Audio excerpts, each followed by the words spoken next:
Good morning, everybody. Welcome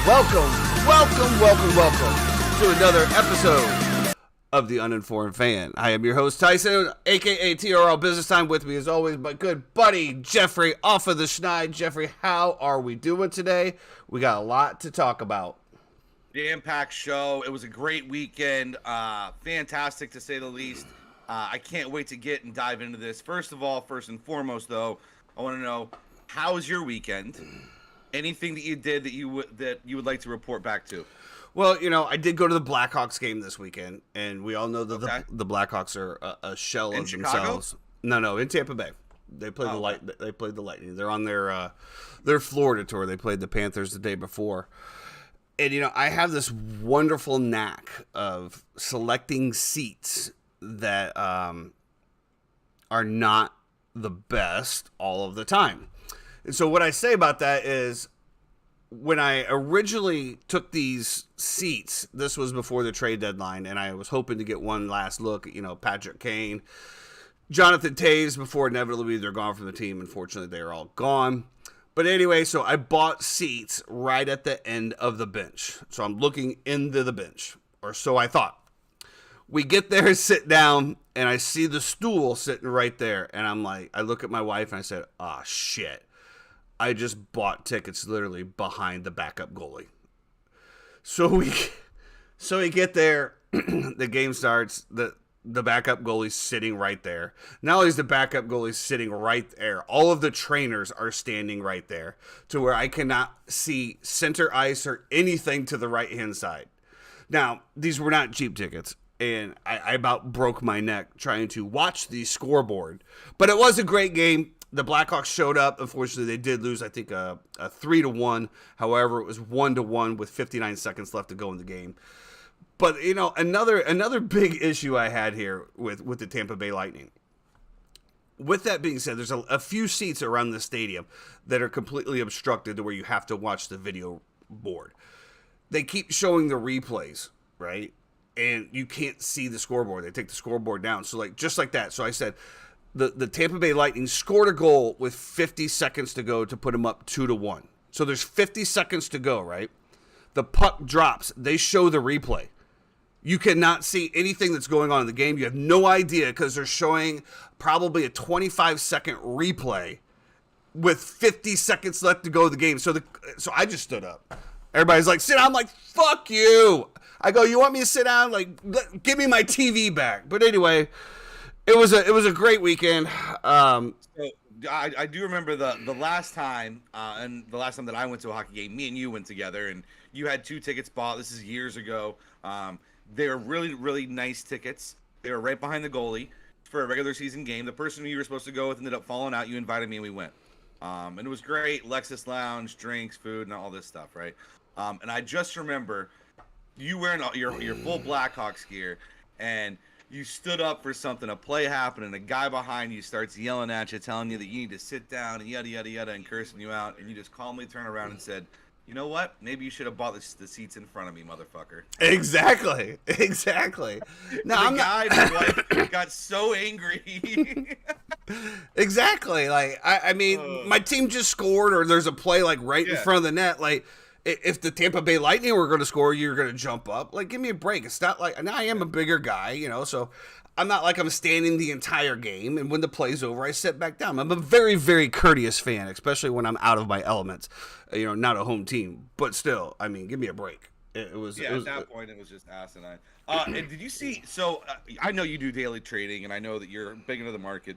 Do you see all the news that happened this past weekend with the Silicon Valley Bank going down, and a big run in the banks? I guess absolutely going on right now as well too.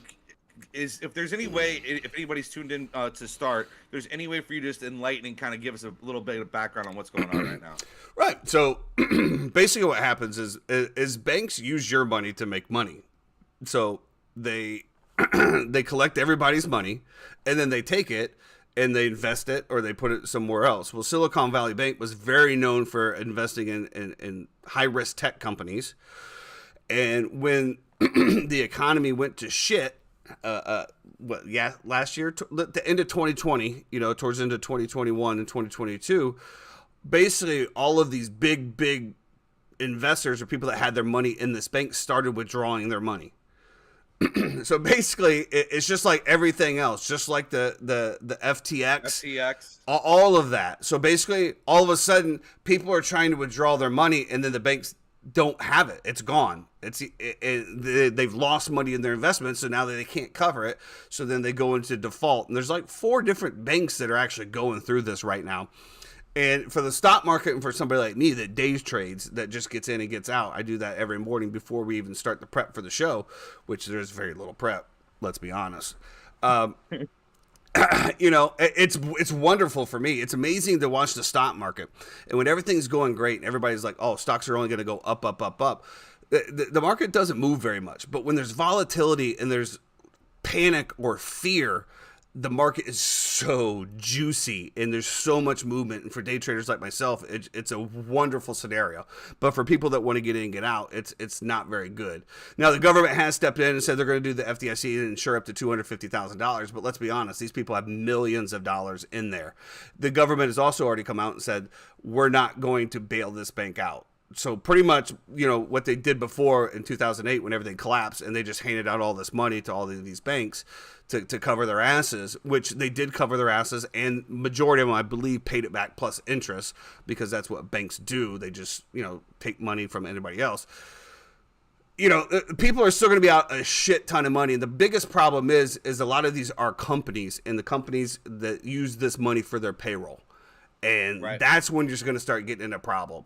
But you know, it's a very interesting time to be alive. Of course, now that everything that's coming out with this, all of the crypto people are like, see, we told you this is why Bitcoin is so important, because the banks can't touch it. The banks can't get rid of it. But then in the back of my mind, I'm like, well, FTX did that.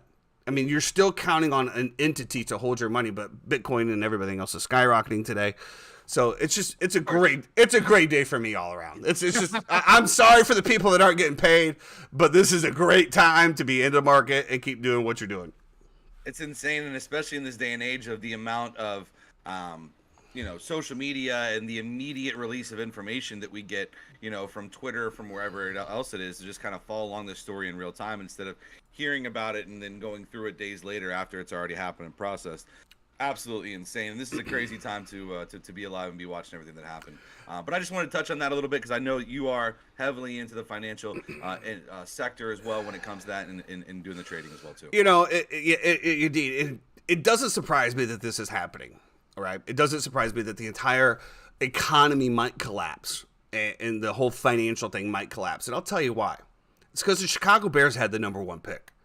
It's not supposed to happen, right? So the Chicago Bears get the number 1 pick. He did some Sonny Weaver Jr.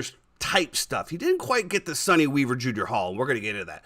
But the Bears trade the pick, got a haul. Now the Bears are looking like a good franchise, and then the entire financial system collapsed. Is that coincidence? I don't think so. I think this is Chicago sports in a nutshell for everybody that's listening out there that's not a Chicago fan. This is what we deal with, right? This is what we deal with. When we have something that's going good, something bad happens. It's the trade-off. It's the trade-off. You're just waiting for the other shoe to drop, right? Yeah, now we know what it is. Yeah, you guys sound like Philly fans. You know? Whoa. Waiting for the negativity part of everything to kind of transpire over here. I'm not playing the woe is me card like the Eagles. We just know that our Chicago sports are poverty franchises that are probably one of the most mismanaged sports teams for the most historic franchises in sports. And to watch it, it's painful. Well, I do want to give my thoughts on it, and then I want to kind of clear the floor for you and our executive producer, Jeremy Swenson, who's a diehard Bears fan, to kind of go off on what they think about this. For me personally, as an innocent bystander and somebody who doesn't really have a rooting interest in the Bears, I thought it was a phenomenal trade for them. I think the ability to gather multiple picks that we talked about, but we also talked about you need assets back, right? And now you get an asset back in terms of DJ Moore, who is a phenomenal receiver in this league, who has proven himself in Carolina. He's proven that he can play around bad quarterbacking. So if Justin Fields does struggle to throw the ball, DJ Moore will be very used to catching bad passes. So it's not really a big deal. I also love that DJ Moore is already under contract. Right? He's already been signed. He's already been paid. You don't have to worry about negotiating with him. You don't have to give him a huge AJ Brown type of a deal to come in and convince him that he's got to stay or whatever it is. I love the trade. It'll be interesting to see what they do at 9 going back. I feel like we're just going to try to build the trenches here, or do they move back again?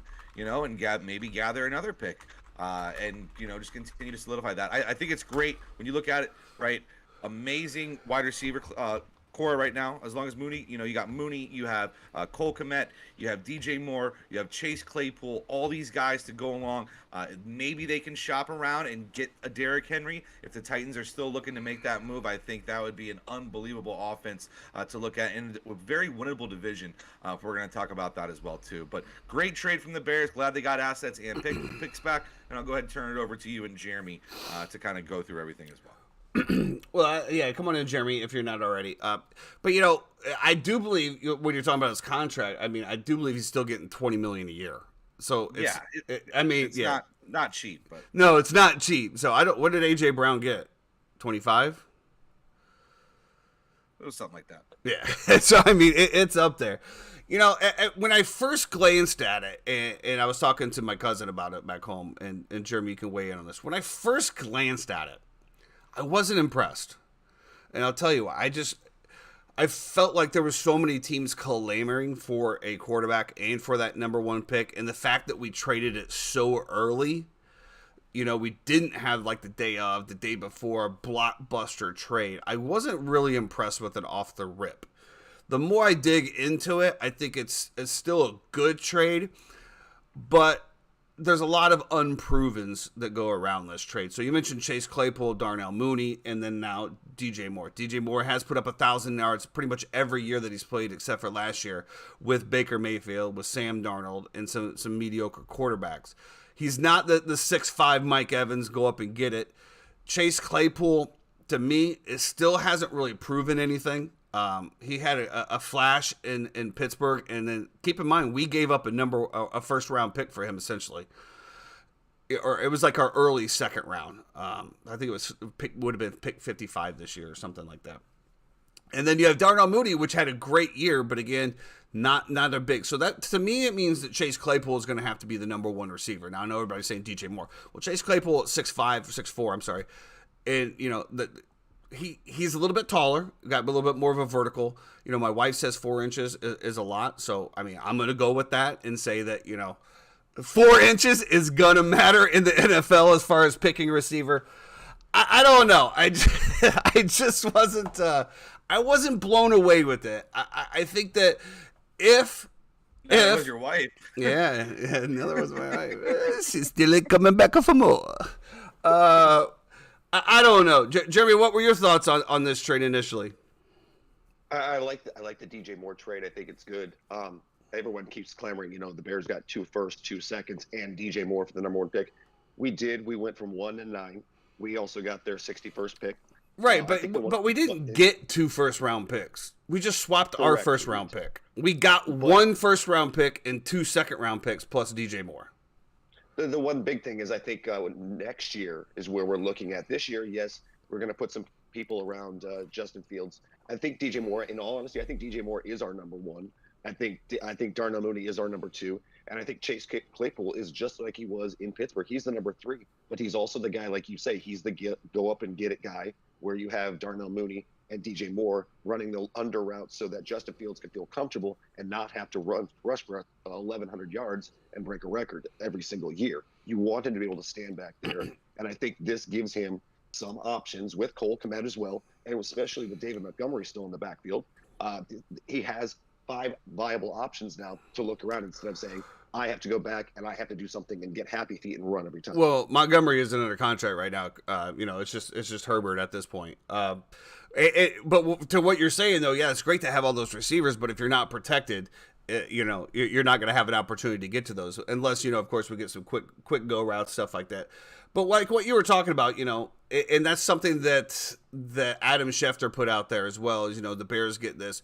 again, we didn't get 2 first rounds. We have our we had our original first round pick, and then we got the second round pick, and then we get a first round in 2024 and a second round in 2025, and DJ Moore, who was a first round pick.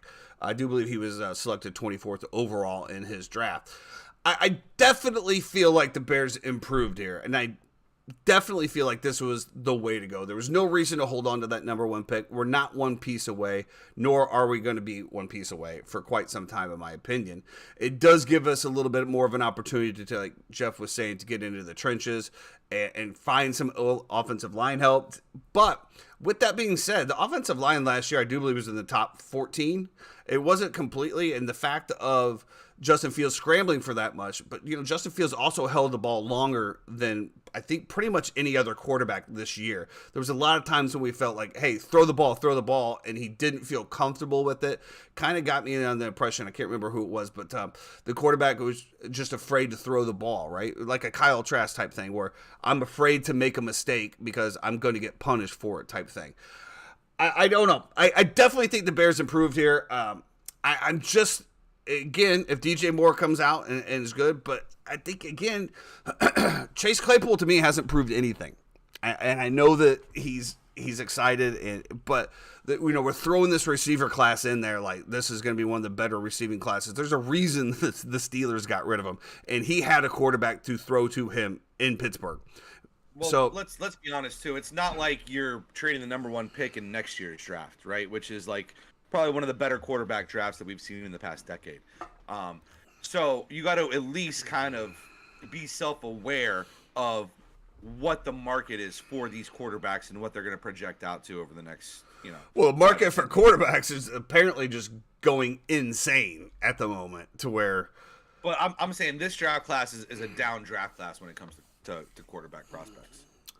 Not according to the NFL right now. I mean, everybody's claiming you got C.J. Stroud, you got Young, and then you got Anthony Richardson, who's apparently going to be a number 1 pick, and then you have Levi's or whatever his name is. Again, I think Tyson. If anything, I think what the main thing is when they talk about the 2 number 1 picks or the 2 first round picks. The one biggest takeaway I took from a lot of this is next year's pick. We still have our first pick.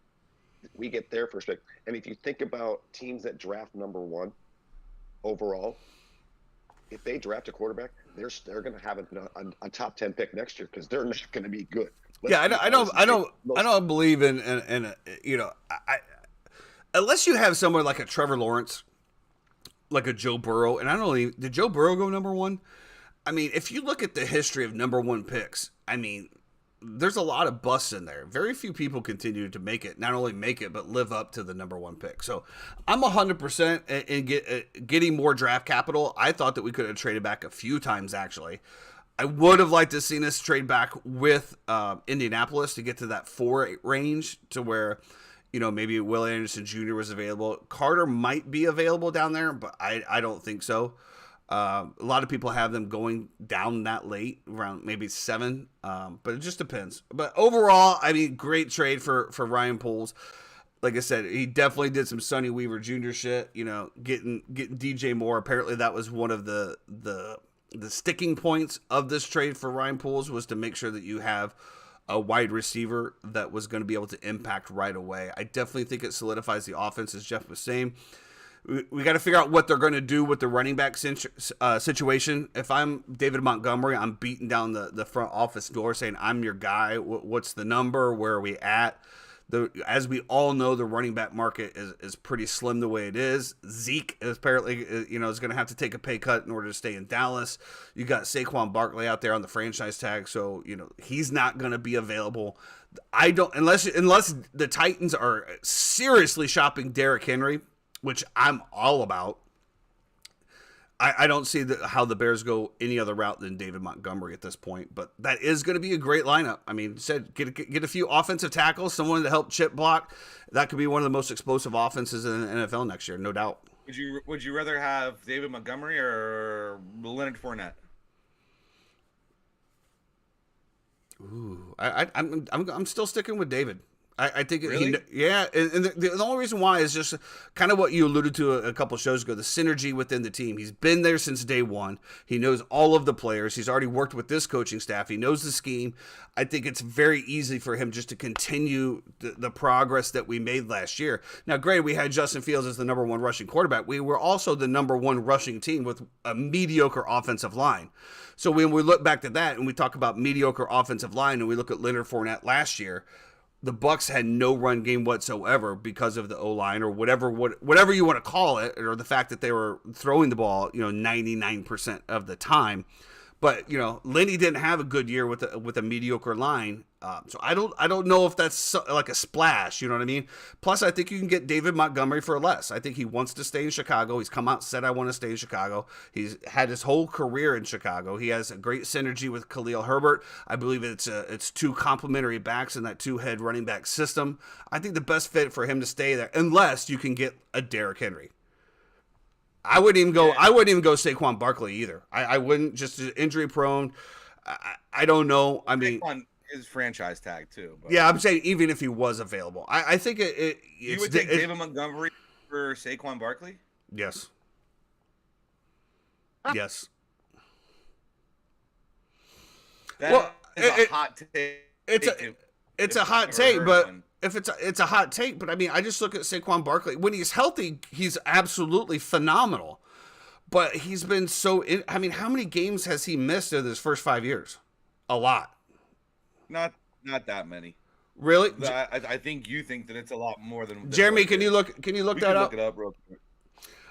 So I mean, in recap, I think the Bears did a great job there. I think Ryan Poles is off to an amazing start as a general manager for the Chicago Bears. Again, this is what the Bears do. They give us hope. They bring us in. They suck us in with all of this hope and want and need and love and desire. And it's, what are you going to do with it now? What's going to happen when the team gets on the field? That's what we're all waiting for. So, Jeremy, if you could find out that how many games Saquon Barkley has missed over his career, that'd be great. So, with that being said, trade line, there's a lot of stuff happening. I think the season actually starts this week, correct? I think Wednesday. I think the season officially starts when free agency can get going. We did have a lot of movement. It's coming out because obviously everyone watches the show that now Lamar Jackson contract, and then we're talking about collusion.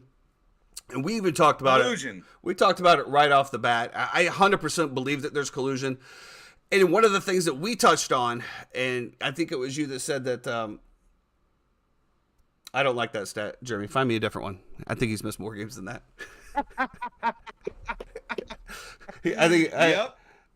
He's missed an entire season plus games. Okay, he's missed 19 so far. He missed an entire year, Tyson. He missed an entire year. What do you mean? Exactly. That's what I'm saying. That's it. Other than the one big injury, he really hasn't missed any time. He missed 3 games.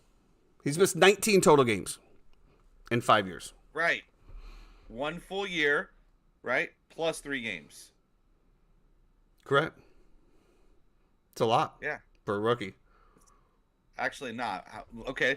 Let's see. How many games has David Montgomery missed over his time? All right. Bring it up, Swin. And then let's expound that to say, because David Montgomery's been in the league for how long? 5 years. Okay. Same. I think they're both drafted at the same time. I wouldn't put it at 19 in terms of probably like 6. In terms of how many games he missed, but I would say that it's definitely over 10 for sure. No. Anyway, back to Lamar Jackson. All right. So everybody's clamoring, especially with everyone's clamoring, especially with Daniel Jones' contract. There's been a lot of side-by-side comparisons, and number one thing that I've seen coming out is from Robert Griffin III, being like, why is everybody not knocking on this door? You're going to give this guy $40 million, but you're not even going to talk to Lamar Jackson. And the biggest point that I wanted to point out to everybody is we don't fucking know what Lamar Jackson is asking. We don't know. So we're all sitting here speculating, and it really pisses me off when, especially I see people like Robert Griffin III that once again insinuate things under their tones about who's getting what and who's not getting what. We don't know what Lamar Jackson is asking for. And the fact that we talked about, and you talked about as well, Jeffrey, about 4 or 5 of the teams that desperately needed quarterbacks came out immediately and said, we're not in the race. And everybody's like, well, wait a minute. How are you not in the race? I'm sure they know what Lamar is asking for. So if I'm the Atlanta Falcons and I want Lamar Jackson, because why would you not want to at least consider adding Lamar Jackson? And he wants $250 million, all guaranteed or something like that. And I know that as the Atlanta Falcons, because I can probably pick up the phone and call the Ravens and say, what's he asking? I don't know if that's a tampering. I don't know how that works, but I'm pretty sure those calls happen. And he goes, well, he wants 250, but all guaranteed. Okay, well, fuck it. I'm out. I don't think that's collusion, but I do believe there is a collusion going around the league to make sure that a Deshaun Watson contract never happens again. I'm going to let you finish it on that, and then we're going to touch back a little on your other false accusations. Sorry, my dogs are going nuts in the background right now. We can't hear them. I thank God, because I can, and I'm about to lose my mind. I will say this. I think that the Ravens have done Lamar a disservice. I was texting with our good buddy John Crane, listener of the show. We appreciate you for always liking us and subscribing. My boy JC over there, big Bucks fan. We were talking about this last night, and we were kind of chopping it back and forth, and about how the Ravens, the year after Lamar won the MVP, still only gave him whatever it was, $1.8 million or whatever he was owed. Never offered him that new contract or re-upped him or anything like that. I think that was a disservice. I think this has been a long play from the Ravens the entire time. I don't understand why somebody would want a guy like Deshaun Watson and give up all those picks and all that money that they did and then just say, sorry, Lamar, you haven't had any off-the-field issues. You haven't been accused of all this stuff, but it doesn't matter. You're still going to get the short end of the fucking stick. I think that's terrible. What? So why do you have that look on you? I'm just trying to go back. So he won the MVP in 2019, right? Yeah. Which is let's do the hard math here. 3 years ago. So you're saying that after he won the 4 years ago. So you're saying after hold on. That's one question. So you're saying after he won the MVP, they should immediately sat down and said, "Hey, Lamar, you won the MVP. You're obviously good. Let's sign you to an extension while you're at your peak in the highest possible salary command that you would want at this time." I think that they did him a disservice by not at least sitting down and saying that you are worth more to our franchise than what you are being paid right now. We should try to renegotiate your salary or something like that. But that's everywhere. Absolutely. I mean, Patrick Mahomes won a Super Bowl on his rookie contract. Doesn't matter. What do you mean it doesn't matter? Paid. He still got paid. Joe Burrow still got paid. Joe Burrow hasn't gotten paid. He's going to get paid. It's semantics. Doesn't matter. Okay, but Joe Burrow's also been to the Super Bowl. Just because you win an MVP doesn't mean that you get the bag. I mean, it does obviously drop it up, and of course Aaron Rodgers did. I'm just saying, if you have a quarterback that's in his rookie contract, you don't just automatically beef up his money because you're trying to build the pieces around him to win under that rookie contract. Because if we learned anything in the NFL, that's the formula to be able to get super pieces around a good quarterback is under that low-paid rookie contract. Now you get rewarded after the fourth or fifth year of your contract. We're starting to break the mold now with that. I feel like a little bit. Well, give me one example. I mean, Tom Brady, Patrick Mahomes this year. We're talking about Tom Brady's rookie contract.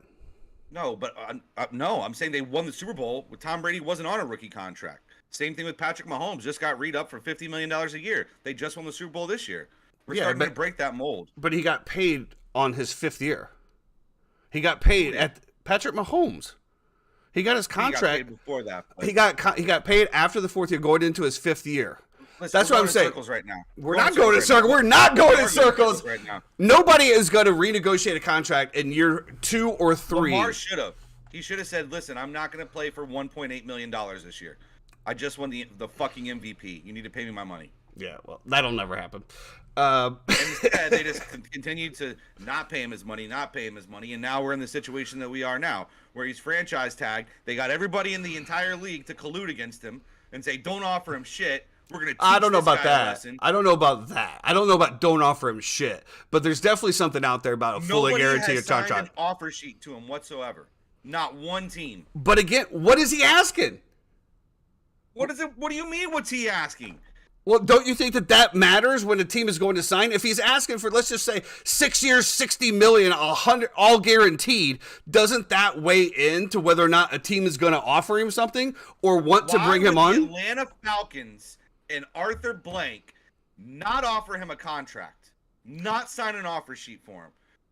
I'm gonna say it one more time for you. I'm gonna slow it way down here because you're getting excited.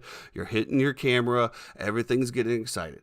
Let's just say that he wants $65 million guaranteed a year, and you, as Arthur Blank, are prepared to offer $55 million a year with 80%. Let me finish. With 80% guaranteed, or maybe even $60 million with 80% guaranteed. But you know Lamar Jackson wants $65 million, 100% guaranteed.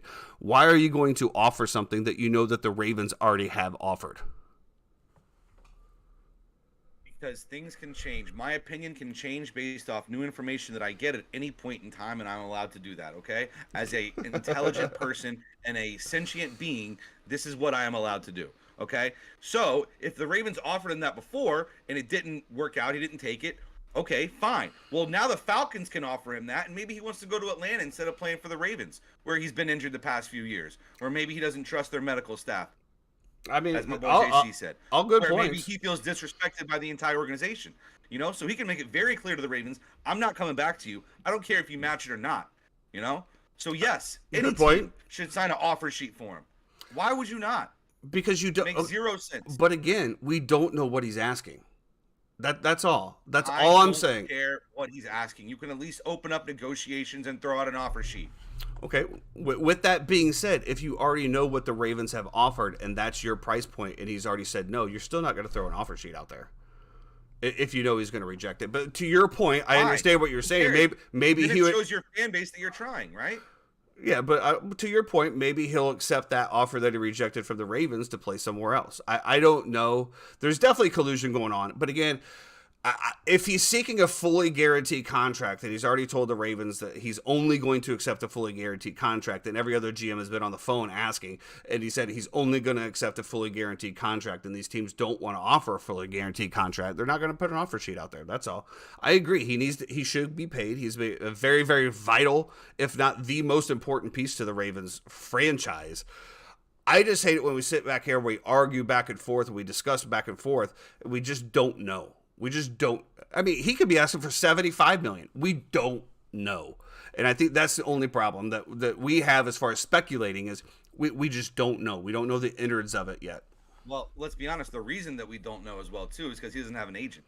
So because he doesn't have an agent, there's nobody to leak the information and try to, make one side look better than the other side. And, correct. The whole ball game that gets played with that. The fact that he's representing himself, it does put him at a disadvantage when it comes to that media relations aspect of it as well. Well, he didn't have a problem tweeting out why he wasn't going to play and giving us those reasons, which I extremely appreciated. Tweet it out, bro. If that's what you got, just let's hear it. Let us get on your side, because I guarantee it, if he tweets out a reasonable contract, that the players, the fan base, and everybody else, you can't tell me that everybody's going to jump on that bandwagon and tell the Ravens how stupid they are about not signing him. I mean, right? I mean, if he put out you can't tell me that the NFL owners have not decided to collude against this. We prefaced this. Whoa, I didn't say that. I never said that. I never said that. I 100%. I don't think it's about money. It's about guaranteed money, and that's it. He wants a fully guaranteed contract like Deshaun Watson. I do believe the NFL owners have gotten together and say, we're never going to fucking do that again. The Browns, you guys suck ass. You're a poverty franchise. This just shows how stupid you were, but we're not going to do that moving forward. I 100% agree. It's 100% collusion. And Joe Burrow is still under his 4-year, $36.2 million rookie contract. He has not been extended, and it's year 4. He's going to be extended this year, I believe. I'll bet they write it out. He's we'll up for extension. So speaking of extensions, reworking, the Bucs are in the process of clearing a shit ton of cap room to try to be relevant again this year. Vita Vea, Carlton Davis, Ryan Jensen, Chris Godwin have all restructured their contract into signing bonuses and stuff. We obviously don't know the complete full details of all of the contracts that worked, but it seems to be once again that the Bucs are not going to just completely roll over and take their hits this season. They're going to try to be competitive. What are your thoughts? I mean, obviously they're clearing out room. We're going to get into who they're potentially clearing room for, but on the surface, it seems to me like they want to win still now. I think they still have a few more moves that they can make here. Mike Evans is somebody who they didn't extend or restructure as well. Everybody else was definite candidates, and we can talk about who you hope they sign. Listen, the Bucks are still not going to be players in free agency whatsoever. Jamel Dean is going to leave. There's zero chance that we can re-sign him. He's going to go get, probably a 4 or 5 year deal in the $70 million range from somebody. He's going to be a very high-paid, coveted defensive back this year. I always wanted to keep him over Carlton Davis, but it kind of is what it is at this point. Now, where do they kind of go from here? I think we just have to be patient, sit on our hands, understand that they do have a shit ton of talent still around the entire team. They are in win now mode. Division is still in complete shambles. Carolina just traded away their entire future for an unproven guy in a weak draft class. So, and then look who that quarterback's going to have to throw the ball to, whether it's CJ Stroud or whether it's Bryce Young or, whoever it is. Obviously, there's smoke on CJ Stroud right now from everybody out there. But what is that person going into? To be able to have weapons around, to be able to build a team around. And look at their running game. They don't have any running backs. They just traded McCaffrey. They just traded DJ Moore, their wide receiver, who they held on to for some reason at the trade deadline last year. Very questionable moves going on in Carolina right now. Then you look at, the Saints with, Carr, and we can get into that if you want. I think it's probably a very equal thing for what they had with Dalton last year in terms of how they'll perform, but Carr is a slight upgrade to Andy Dalton, I will say that. And then the Falcons are still just an absolute question mark. So I love that the Bucks did not tear it down. I love that we kept everybody. We decided this is our core. We're going to continue to build around it. And then we'll see what we do at quarterback. I do think we got to give Kyle Trask a start. And there's this, you alluded to it before, there is this swirling sense that Baker Mayfield is going to be in play for the Tampa Bay Buccaneers as a free agent quarterback. I don't want that. I don't think anybody does, except for... I don't think that it'll be good for Kyle Trask's confidence if you bring in a guy to straight up compete with him. Because you're telling him that year after year, you weren't good enough to wear a jersey and hold your helmet and hold a clipboard on the sideline.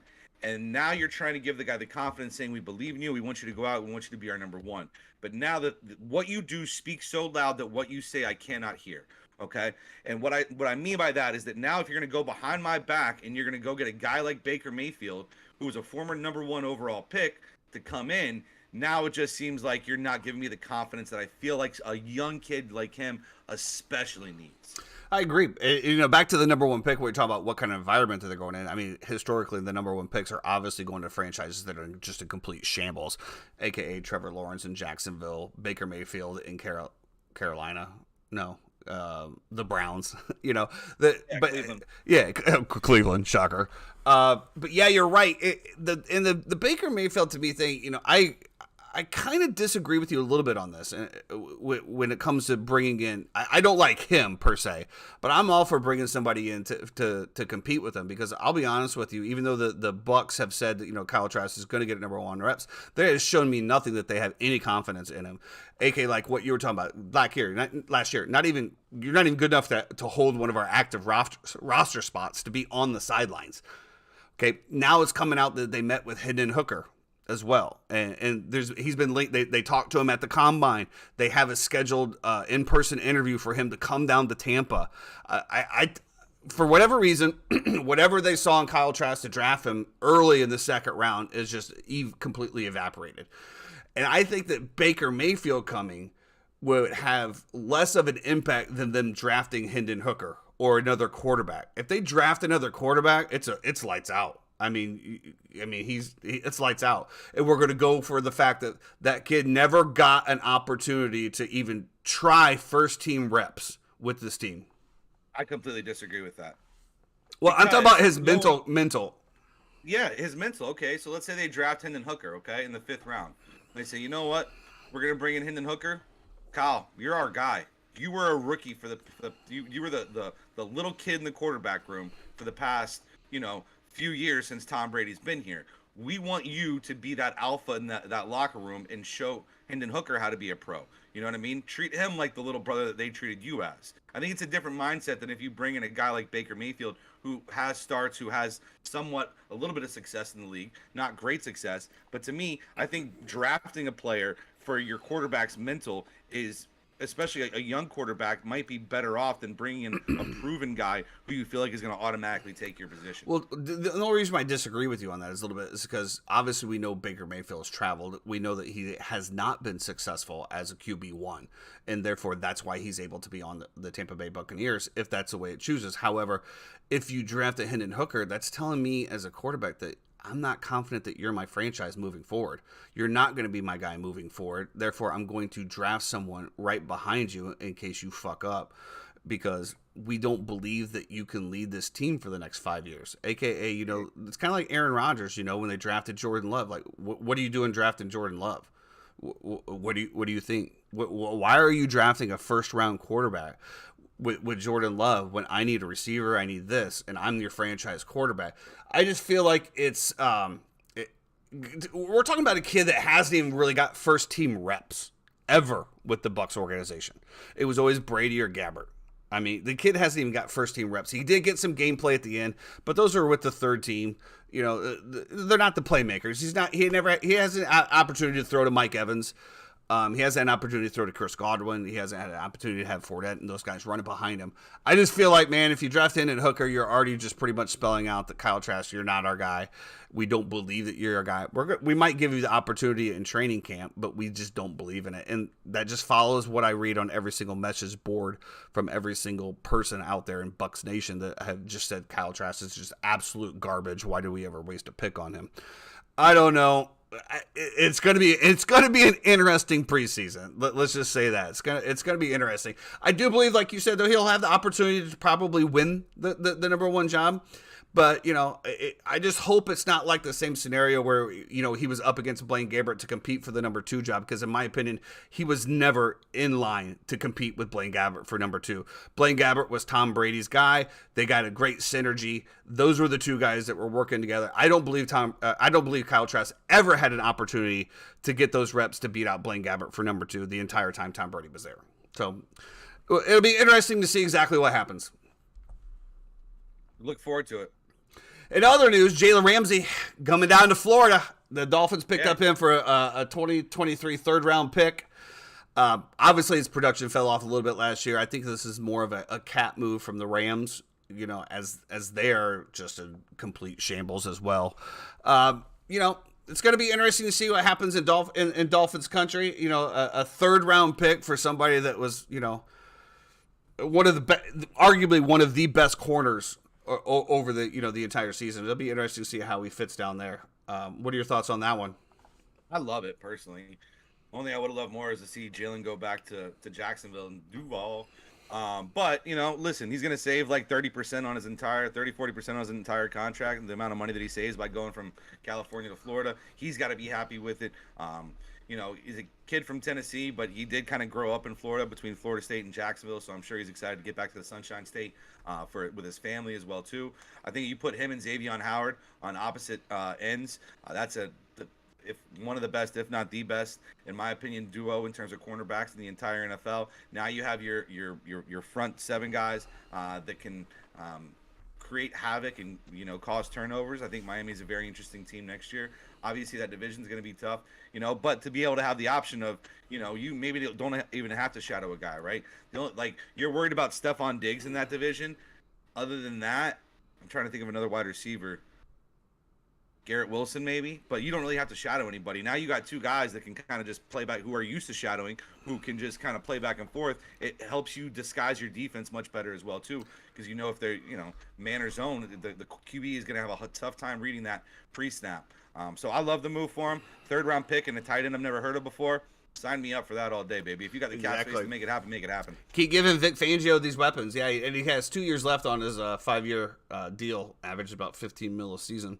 In other cap casualties, the Vikings released Adam Thielen, which I was very, very surprised on this, and you kind of pointed out a little bit why, so I'll let you take that one. Well, Yeah, they needed him to restructure his contract. Talking to one of my Viking buddies, Colin, he was telling me that they really needed him to restructure his contract to just try to work other pieces. I mean, look, this is a team that just got rid of their 8-year, tenured linebacker in Kendricks, who was the captain of that defense because of cap cuts. They got a lot to figure out.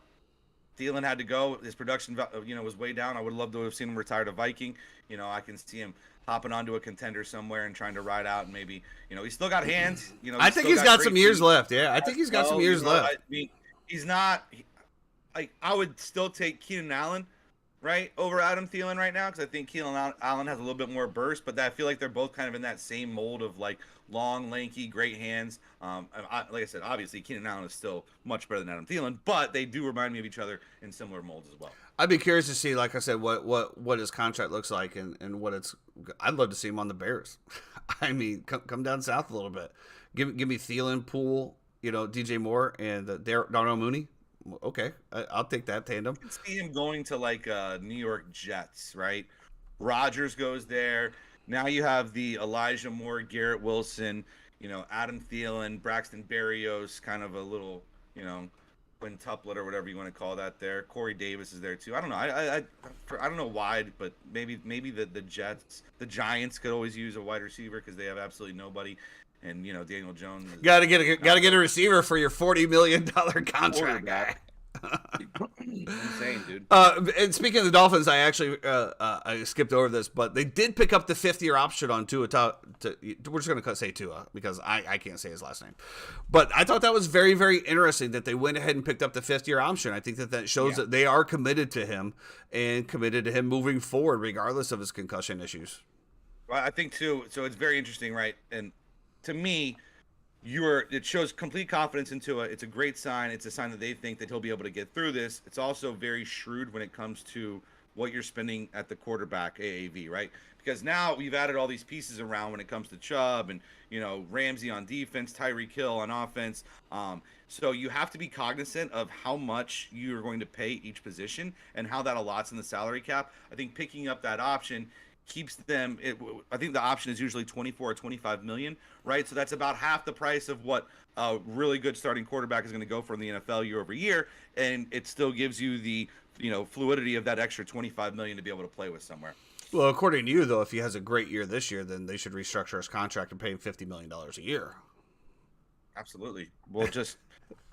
Yeah, absolutely. If he has a great year this year, do you really want to go into so let's say you owe him 25 next year, right? Do you really want to go into then him being a free agent and you're going to have to franchise tag him? By then the franchise tag might be up to 40 million, Could be. As opposed to if he starts off really hot next year, you can sit down and say, look, Tua, we already picked up your option for next year. We would like to sign you to this contract. It is going to be in the same Daniel Jones range of $40 million a year. We're going to call it 5 years. We're going to give ourselves an opt-out after year 2 or 3, incentive-based. I don't necessarily hate it if you know that guy is going to be like Joe Burrow. To me, should already have a contract. Like Lawrence. That guy is going to be, and I guess going back to Lamar Jackson, I guess you should have known that was your guy too. But I think that was in year 2. But I think that there's again, we're not going to get back into that. So yeah. So I mean, Tua, I agree. I think that's a good move for them. Like you said, it keeps them extended and it has them locked up on the 5th year. So I do believe he's in his 3rd year. So it gives them a few more years of lower cap room as well. The last one about the on the NFL was one of the greatest, Patriots, Devin McCourty, retired after 13 years. What an amazing career he had. Kudos to him. Hats off. You deserve every bit of enjoying your retirement. 13 years in the NFL is a long time, especially when you're playing defense. Incredible family. The McCourtys are amazing. Obviously good friends with Logan together, and they've, it's tough. It's tough when you see all your peers and your boys around you starting to retire. Yeah. But like, oh man. But imagine being retired at 40, man, with $100 million in the bank. And then also like your media outlet opportunities are endless, right? Absolutely. I mean, start a second career. Really, really good. Well, along with the temperature, baseball season is heating up. We're dead smack in the middle of the World Baseball Classic. I talked to you a little bit offline. It's just like I after that very first year, I can't get into the World Baseball Classic. I don't know. To me, I don't know, man. I don't know. I don't know. Are you watching the World Baseball Classic? Yeah, I watched it last night, and I was very disappointed by the way the U.S. showed up. But you look at their roster; they have no pitching whatsoever. It's an embarrassment, considering the arms that you should have coming out to represent your country in the World Cup of baseball, basically, that we only get every few years. But listen, whatever, protect yourself, protect you. I know your body is your asset, so it is what it is, especially when it comes to baseball. Pitchers can't, you want to as little innings pitched on those arms as possible. I understand. I will say, so most of the United States fans I have seen haven't really been into it that much. A lot of my Hispanic friends, a lot of people from South America, Puerto Rico, and everywhere. This is like their time. You walk through restaurants, you walk through malls, you see people, where it's the Puerto Rico jerseys or the Dominican Republic jerseys or Venezuela jerseys, whatever it is. Like, people are out to represent. They love it. My chef is streaming it on his phone last night on the line while we're pushing out food. It's like, people love it. And honestly, I love the format. I love the way you go pool play. Then we go get to the knockout stage. Hopefully the U.S. can make it there. They're going to have to do it based off their bats, and their bats have not been as good as they should be. But, I mean, it's tough. If you're going to give up 11, 12, 13 runs, from your staff, I don't know how you compete in games like that. Adam Wainwright, Jimmy just put Adam Wainwright as our number one pitcher. It's ridiculous, dude. Like, are you kidding me? I don't know. In a setting where you have Scherzer, DeGrom, Verlander, this is what we're like. Not to mention the young kids that we have, right? I'm gonna call it the Braves right now too. You got Max Fried, you got Spencer Strider. Like, why are you guys not out there throwing? Don't want to be. Instead, you're gonna be at spring training in Port St. Lucie. Are you kidding me? Like, you could have live in-game reps against the best competition in the world in that environment. Like, it frustrates me, dude. This fucking Jeremy, can you look it up? And what is their incentive to play in the World Baseball Classic? That's fucking pride, Tyson. Fucking representing your absolute fucking country, dude. What's the incentive to playing in the Olympics? What do you get from playing in the Olympics? What did the Dream Team get back and play in the Olympics? Well, I think the Olympics are weighted a little bit differently than the World Baseball Classic, which just came up with itself to try to draw interest going into the season. So I don't necessarily think Olympics didn't come up with themselves at a certain point? Yeah, like at the beginning of time. I actually throw a boulder the farthest. I actually stood in the arena in Greece where the very first Olympic Games were. It was quite an impressive setting to look like. Did you have your gladiator moment? Did I have my what? Did you have your gladiator moment? Where you threw your hands up and said, "Oh, you're not entertained." That was the Colosseum, but I actually did do that in the Colosseum. That was in Rome, but we're over here in Greece. But, the thing that amazed me about that original arena, right? So you got the stands, right? And it looks just like an arena with stands, but it's all solid marble. Like all of the stands, everything. It's quite a thing. Jeremy just put, each of the 20 teams who qualify will receive a decent payday. What is that? What is a decent payday? You got Mike Trout making $40 million a year. What is a decent payday? There's a prize pool of $14.4 million to be distributed, and the first chunk is just showing up. Each of the 20 teams will receive $300,000, which is a 50-50 split between the national federation's player and staff. So, yes. So, there's really no financial incentive for a man making $40 million a year to go collect maybe a $50,000 paycheck. But to your... Mike Trout's participating, though. Yeah, he is. And kudos to him. I just don't think it... I think the very first year... I think the very first year, there was a sense of that, like, World Cup pride. But then after that, but I don't think that the MLB has done a very good job promoting it past then. Like, if you remember that first year, it was in our face all of the time. Commercials, ads, ESPN, promotions. It was all around to really try to push it, and they let it off. The biggest question I want the winning team players could make between $35,000 and $37,000. Mm-hmm. Yeah, that's like Mike Trout's toilet paper budget. So yeah, my question is the pitch clock in the World Baseball Classic? it's not. It's a pitch. I did have a friend that went to a spring training game, and he texted me, "I love the pitch clock." And I was like, "Really?" He goes, "Yeah." He loved the pitch clock. I can imagine. Hey, did you see? Speaking of baseball to transition, did you see this umpire? Did you watch this clip? I did not. The college one. Yeah. So kids up to bat, right? It's bottom of the ninth, 2 outs. They're down by like 4 or 5 runs. Kids up to bat, right? Kid throws the pitch. He takes it. Called strike 2. It was definitely questionable whether it was a strike or not. Kid throws his arms up in the air, walks around a little bit, shakes his head, gets back into the batter's box. Pitcher throws the ball. Ball's in the dirt. Like, not even close to the plate. Egregiously bad. Umpire rings him up. Game over. Walks off the field.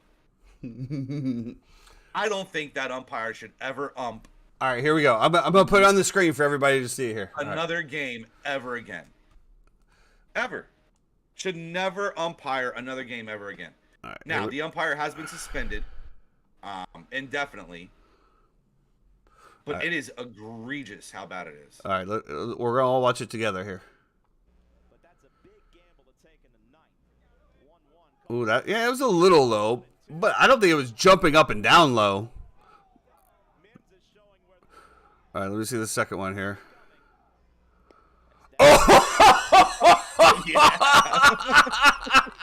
And the way that he walks off after it is just like, oh my God. How do you not get attacked, dude? Dude, like... Oh, let's watch this again, guys. Oh my God. Yeah, like I said, the first one is questionable. Okay. I said the first one, it was questionable. It was close. But right? that ball dropped fast. That was a great pitch, by the way. And then this one is in the next universe. Oh, he 100% just called him out of spite. 100%. Absolutely. Absolutely, it was out of spite. And that's why I say that umpire can never ump another game again, dude. Dude, that is awesome. Oh my goodness! I don't like to blame everything on the referees. I do like to blame the referees a lot of times, but that is just. I mean, I feel like we can all come together and agree on this call right here. Yeah, that was not good, dude. Time to hang him up. Oh man, Fogger, bro. You gotta go, man. All right, so moving into one of the most exciting times in college basketball, March Madness is here. March Madness is alive. The brackets are set. It's time for the madness. We have about 4 days, 3.5 days before it begins. Buzzer beaters, last minute shots. This is about the only time that I really watch any college basketball. There's really no clear-cut number ones this year. There's a few teams, but it's not like the old days where you had like the Kansas or Kentucky or the Duke teams that like nobody could touch. I'm actually excited for it. I'm looking forward to it. I mean, do you got any favorite teams? Have you been watching college basketball at all?